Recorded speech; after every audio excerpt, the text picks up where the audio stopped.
पूरी द्वारकाधीश भगवान की जय हो। आज का प्रसंग है महाभारत युद्ध के बाद युधिष्ठिर द्वारा अश्वमेध यज्ञ की तैयारी करना, अश्वमेध यज्ञ का घोड़ा छोड़ा जाना, अनेकों देश में अश्व का जाना, युद्ध होना, अर्जुन के पुत्र बब्रू वाहन और अर्जुन का युद्ध होना, यही प्रसंग सुनाने जा रहे हैं। आशा करते हैं आप इसे अवश्य ही पसंद करेंगे। यह प्रसंग महाभारत के अश्वमेधिक पर्व से लिया गया है। युधिष्ठिर भीष्म पितामह और अपने गुरु द्रोणाचार्य आदि की मृत्यु से दुखी रहा करते थे। धृतराष्ट्र ने भी उन्हें बहुत समझाया तथा भगवान श्री कृष्ण ने भी कहा कि हे राजन, जो पुरुष मन ही मन दुखी होता है उसके मृत पूर्वजों को भी बड़ा कष्ट होता है। तपस्या, यज्ञ और दान से ही मनुष्य पापों से मुक्त होता है, इसलिए तुम अश्वमेध यज्ञ का अनुष्ठान करो। युधिष्ठिर ने कहा कि हे प्रभु, कोष तो सारा खाली है और युद्ध से संतप्त प्रजा भी अभी कर देने योग्य नहीं है। प्रजा पर कर लगाना भी उचित नहीं है, अतः अर्थ अभाव में यह यज्ञ कैसे संपन्न हो सकता है। कुछ देर सोचने के बाद व्यास जी कहते हैं, व्यास जी ने कहा कि हे धर्मराज, हिमालय में मुंजवान पर्वत पर हुए राजा मरुत के यज्ञ में ब्राह्मणों का छोड़ा हुआ बहुत सा धन गड़ा है, उसे मंगाकर यज्ञ को पूर्ण करो। फिर युधिष्ठिर के आग्रह पर राजा मरुत के संबंध में और मुंजवान पर्वत पर कराए गए यज्ञ के संबंध में विस्तार पूर्वक बताया कि यज्ञ किस प्रकार संपन्न हुआ। एक दिन धर्मराज युधिष्ठिर अपने भाइयों से परामर्श कर उस धन को लाने के लिए सेना सहित मुंजवान पर्वत पर गए। उस दिन सभी ने उपवास की रात्रि व्यतीत की। प्रातः धौम्य ऋषि ने धर्मराज से भगवान शंकर व कुबेर आदि अन्य देवताओं का पूजन कराया। फिर व्यास जी द्वारा निर्देशित स्थान पर युधिष्ठिर ने पृथ्वी को खुदवाया, जहाँ से कि असंख्य सोने के यज्ञ पात्र, लोटे, कमंडल, झारियाँ, कड़ाह, कलश आदि सोने के ढेर मिले, जिसे पेटी में बंद करवाकर ऊंटों, हाथियों, घोड़ों व खच्चरों पर लदवाकर पांडव लोग वापस चल दिए। इधर हस्तिनापुर में भगवान श्री कृष्ण उपस्थित थे। तभी उत्तरा के गर्भ से बालक परीक्षित का जन्म हुआ, जो कि अश्वत्थामा के ब्रह्मास्त्र के प्रभाव से मृतक तुल्य था। ऐसे बालक को देखकर कुंती, द्रौपदी और सुभद्रा करुण विलाप करती हुई भगवान श्री कृष्ण को पुकारने लगी। भगवान श्री कृष्ण ने शीघ्र ही अंतःपुर में आकर मार्मिक दृश्य देखा। कुंती व सुभद्रा विलाप करती हुई बोली कि हे भगवान श्री कृष्ण, अश्वत्थामा को उत्तरा के गर्भ पर ब्रह्मास्त्र छोड़ने पर तुमने क्रोधित होकर कहा था कि हे ब्राह्मण, मैं अभिमन्यु के पुत्र को जीवित कर तुम्हारी दुष्ट आशा को नष्ट कर दूंगा। अब तुम अपनी प्रतिज्ञा पूरी करो, अन्यथा हम प्राण दे देंगे। उत्तरा भी मृत बच्चे को गोद में लिए करुण विलाप करते हुए बच्चे को संबोधित कर रही थी कि हे पुत्र, तुम धर्मात्मा के पुत्र होकर क्या भगवान श्री कृष्ण को प्रणाम नहीं करोगे? क्या तुम्हें दोष नहीं लगेगा? तुम अपने पिता के पास जाकर मेरी ओर से कहना कि माँ कहती थी कि बिना मृत्यु का समय आए कोई नहीं मरता, इसी कारण तो तुम जैसे पति और पुत्र का वियोग होने पर भी मैं जीवित बैठी हूँ। मेरे प्राण पखेरु नहीं उड़ पा रहे हैं। जब धर्मराज के वापस आने पर मैं अग्नि में प्रवेश कर प्राण त्याग दूंगी। उत्तरा के करुण मार्मिक विलाप को सुनकर भगवान श्री कृष्ण ने कहा कि मेरी प्रतिज्ञा कभी झूठी नहीं हो सकती। उन्होंने जल लेकर आचमन किया और अपने योग बल से उस बालक को जीवित कर दिया। जीवित बच्चे को माँ की गोद में देखकर विषाद का वातावरण नष्ट हो गया तथा चारों ओर हर्ष ही हर्ष छा गया।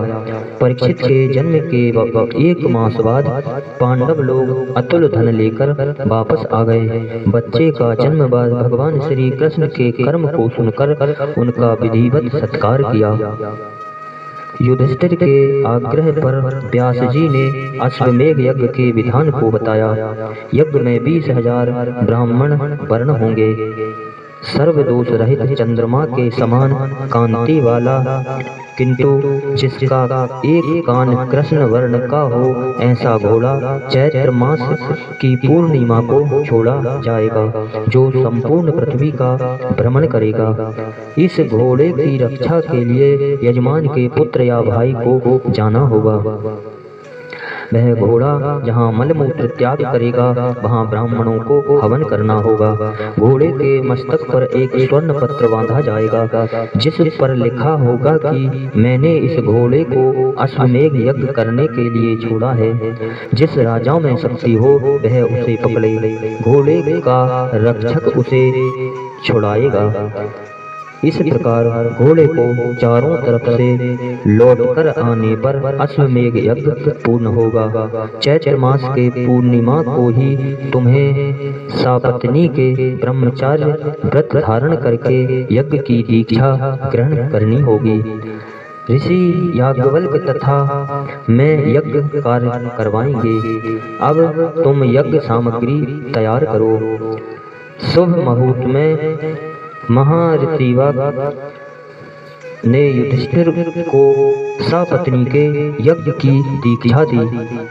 वेद व्यास जी द्वारा शास्त्रोक्त विधिवत पूजन कराकर स्वर्ण आभूषणों से युक्त यज्ञीय श्याम वर्ण वाले घोड़े को छोड़ा गया। उसकी रक्षा में अर्जुन अपने गांडीव धनुष की भयंकर टंकार करते हुए श्वेत वर्ण के घोड़े पर सवार होकर पीछे पीछे चल दिए। महाराज युधिष्ठिर की आज्ञा से याज्ञवल्क्य जी के शिष्य और वेद परायण ब्राह्मणों तथा शूरवीर क्षत्रिय भी अर्जुन के साथ में गए। वह घोड़ा पृथ्वी की परिक्रमा करता हुआ उत्तर दिशा से पूर्व दिशा की ओर चल दिया। इस यात्रा में अनेकों क्षत्रियों से अर्जुन को युद्ध करना पड़ा।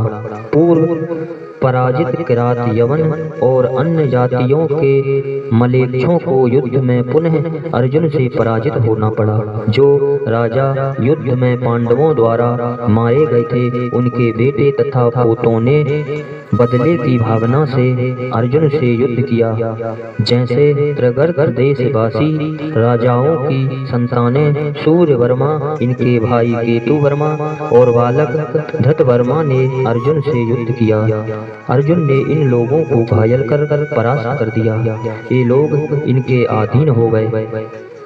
वहां से यज्ञीय घोड़ा जब प्रयाग ज्योतिषपुर में घूमने लगा तो वहां भगदत्त के रण कर्कश पुत्र वज्रदंत ने घोड़े को पकड़ लिया। अर्जुन ने वज्रदंत को बाणों से घायल कर घोड़ा छुड़ा लिया। पुनः आए हाथी पर सवार वज्रदंत को हाथी सहित गंभीर रूप से अर्जुन ने घायल कर दिया। हाथी तो मारा गया, परंतु वज्रदंत भय से कांपने लगा। अर्जुन ने उसे अभयदान देकर कहा कि डरो नहीं, मैं धर्मराज की आज्ञा से तुम्हें नहीं मारूंगा। चैत्र मास की पूर्णिमा को महाराज युधिष्ठिर यज्ञ करेंगे, तुम उसमें उपस्थित होने के लिए हस्तिनापुर आना। वज्रदंत हाँ कहकर अपनी राजधानी को चला गया। अब घोड़ा सिंधु देश में पहुंचा। वहां भी सिंधुराज जयद्रथ की मृत्यु के कारण सिंधुराज वंशियों ने घोड़े को पकड़कर अर्जुन पर हजारों की संख्या में हाथी घोड़ों सहित आक्रमण कर दिया। एक बार तो शत्रुओं के बाणों से अर्जुन इतने घायल हो गए कि उनके हाथ से धनुष बाण छूट गया। और वह मूर्छित हो गए। फिर भी उन्होंने अर्जुन पर बाण बरसाना रोका नहीं। देव योग से अर्जुन की मूर्छा दूर हुई। तब वे पुनः शत्रुओं पर अपने बाण वर्षा से कहर ढाने लगे। उसी क्षण युद्ध बंद कराने की नियत से धृतराष्ट्र की पुत्री दुशाला अपने पौत्र जो कि सुरथ का पुत्र था, जो इसको रथ में अर्जुन लेकर अर्जुन के पास पहुंचकर करुण स्वर में रोने लगी। दुशाला अर्जुन के पास आकर कहने लगी, अर्जुन ने बहन दुशाला का सम्मान किया। दुशाला बोली कि हे अर्जुन, यह बालक पुत्र तुम्हारी शरण में है। तुम्हारे हाथ से अपने पिता की मृत्यु सुनकर तथा यज्ञीय घोड़े की रक्षार्थ युद्ध के लिए तुम्हारा आना सुनकर इसके पिता ने अत्यंत ही शोकग्रस्त होकर प्राण त्याग दिए हैं। उस निर्जीव पुत्र को मैं वैसे ही छोड़कर शांति स्थापनार्थ तुम्हारे पास आई हूँ। अर्जुन ने दुशाला को अभय दान दिया तथा यज्ञ के समय हस्तिनापुर आने का निमंत्रण दिया। बहन दुशाला युद्ध क्षेत्र से सेना को वापस लेकर चली गई। यहाँ से यज्ञीय घोड़ा अनेकों देशों में घूमता हुआ मणिपुर राज्य में पहुँचा। वहाँ का राजा चित्रांगदा का पुत्र बब्रुवाहन था, जो कि अर्जुन का भी पुत्र था। बब्रुवाहन अपने पिता अर्जुन के आगमन से अत्यंत ही प्रसन्न हुए और बहुत से स्वर्ण रत्न लेकर पिता को भेंट देने आए। परंतु अर्जुन ने कहा कि तुमने क्षत्रिय धर्म का पालन ना कर अनुचित किया है। मैं तुमसे युद्ध करने आया हूँ और मुझे तुम्हारी भेंट नहीं चाहिए। पन्नग पुत्री उलूपी अपने पुत्र के तिरस्कारित होने पर पाताल लोक से आकर बब्रुवाहन से बोली कि तुम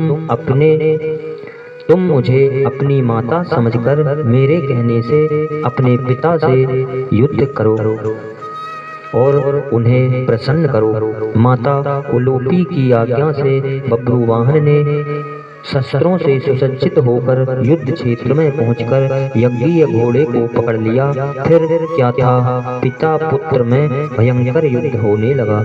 बब्रुवाहन का एक विषैला तीखा बाण अर्जुन के हृदय में लगा, जिससे वे निश्चेष्ट होकर पृथ्वी पर गिर पड़े तथा दूसरी तरफ बाणों से घायल बब्रुवाहन भी अचेत होकर पृथ्वी पर गिर पड़े। इस दुखद समाचार को पाते ही चित्रांगदा युद्ध भूमि में पहुंच गई। वहां पति पुत्र को मृतक देखकर कांपती हुई अर्जुन का पैर पकड़कर रुदन करने लगी। उसी क्षण चित्रांगदा ने उलूपी से कहा कि तुम पतिव्रत को जानती हो, इस युद्ध भूमि में पुत्र पड़ा रहे कोई चिंता की बात नहीं, परंतु यदि पति जीवित नहीं हुए तो तुम्हारे सामने ही अपना प्राण त्याग दूंगी। ऐसा कहकर बिलख बिलख कर वह रोने लगी। उसी समय बब्रुवाहन सचेत हो गया तथा अपने मृतक पिता व उनके पैर पकड़कर माता चित्रांगदा के रोने से व्याकुल होने लगा और सोचने लगे कि मैंने युद्ध भूमि में पिता की हत्या कर महापाप किया है। उसके बाद उलूपी ने एक मणि बब्रुवाहन को दी और बोली कि हे बेटा, इस मणि को पिता की छाती पर रखो, वे जीवित हो जाएंगे। बब्रुवाहन ने वैसा ही किया। पिता अर्जुन जीवित हो गए। सभी के चेहरे पर विषाद की जगह हर्ष छा गया। तब उलूपी ने बताया कि अर्जुन ने महाभारत के युद्ध में शिखंडी को आगे करके भीष्म पितामह को मारा था, जिससे दुखी होकर वसुओं ने और गंगा ने इन्हें शाप दिया था कि तुम अपने पुत्र के हाथों मारे जाओगे। ये शाप मैंने सुनकर अपने पिताजी को बताया तो उन्होंने इस शाप से मुक्ति के लिए वसुओं से प्रार्थना की। वसुओं ने बताया कि अर्जुन का पुत्र बब्रुवाहन अपने बाणों से मारकर जब इन्हें धराशाही कर देगा तब हमारे शाप से मुक्त हो जाएंगे। अब उस शाप और पाप से आज मुक्त हो गए। फिर अर्जुन ने बब्रुवाहन पर प्रसन्न होकर अश्वमेघ यज्ञ में माता व पिताओं सहित आने का निमंत्रण देकर घोड़े के पीछे पीछे चल दिए। घोड़ा मगध राज में पहुंचा। वहां भी महावीर सहदेव के पुत्र मेघसंधि ने अर्जुन के साथ युद्ध किया। अंततः परास्त होकर अर्जुन की अधीनता स्वीकार कर ली। अर्जुन उन्हें भी अश्वमेध यज्ञ में आने का निमंत्रण देकर आगे को चल दिए। कई राज्यों में विरोचित सम्मानित होकर अर्जुन दशारथ देश में पहुँचे। वहाँ के राजा चित्रांगद को परास्त कर फिर निषाद राज एकलव्य के राज में पहुँचे। वहाँ भी उन्हें घोर संघर्ष करना पड़ा। इस प्रकार द्रविड़, आंध्र, सैंद्रकर्मा, माहिषक, काल, गृह आदि वीरों से अर्जुन को युद्ध करना पड़ा। अर्जुन ने सभी को परास्त कर वीरोचित सम्मान पाया। फिर गोकर्ण व प्रभास क्षेत्र होते हुए अर्जुन गांधार देश में पहुंच गए। गांधार देश में शकुनी के पुत्र ने घोड़े को पकड़कर अर्जुन से भयंकर युद्ध किया। अर्जुन शत्रुओं के हाथ पैर सिर काटकर धराशाही करने लगे। सेना अर्जुन की इस भयंकर मार से भाग खड़ी हुई। तब गांधार देश की राजमाता वृद्ध मंत्रियों के साथ अर्जुन की शरण में आई। अर्जुन ने सभी को अभयदान देकर समझाते हुए शकुनी के पुत्र से कहा कि देखो, हम दोनों भाई लगते हैं, फिर भी तुमने शत्रु भाव से यह युद्ध किया है। तुमने अच्छा नहीं किया है। आज मैंने धृतराष्ट्र व माता गांधारी का स्मरण कर ही तुम्हें छोड़ा है। अब तुम्हारा साथ कोई देने वाला नहीं है। इसलिए शत्रु भाव को भुलाकर आगे आने वाले चैत्र मास की पूर्णिमा को होने वाले महाराज युधिष्ठिर के अश्वमेध यज्ञ में जरूर आना। ऐसा कहकर घोड़े के साथ हस्तिनापुर को चल दिए। इन्हीं शब्दों के साथ बोलिए द्वारकाधीश भगवान की जय हो।